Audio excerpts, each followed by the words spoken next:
Israel एक साथ कई मोर्चों पर जंग लड़ रहा है। खासतौर पर गजा के साथ चल रही जंग को लेकर इजरायल बुरी तरह से घिरा हुआ है।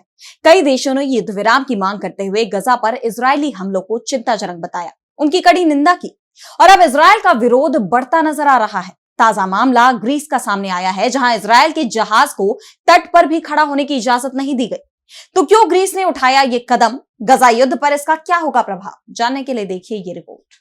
गजा से जंग को लेकर इजरायल को काफी आलोचनाओं का सामना करना पड़ रहा है। अमेरिका में जगह जगह इजरायल के खिलाफ और फलस्तीन के समर्थन में प्रदर्शन देखे जा रहे हैं।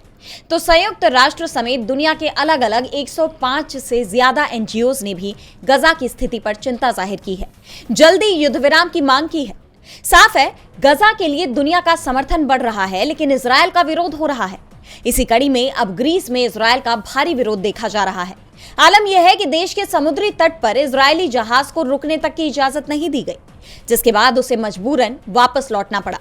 जहाज के तट के पास पहुंचते ही प्रदर्शनकारियों ने नो एंट्री टू इजरायल के नारे लगाने शुरू कर दिए।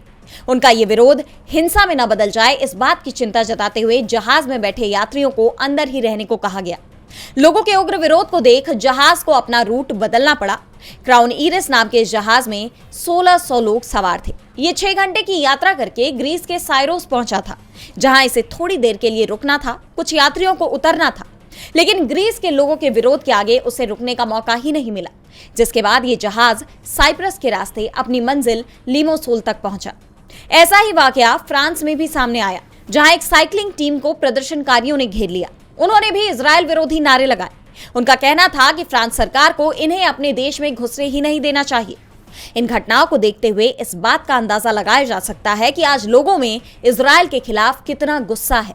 हर तरफ गजा में युद्ध विराम की मांग उठ रही है, लेकिन इजरायल फिलहाल इसके लिए तैयार नहीं दिख रहा। डीबी लाइव की रिपोर्ट।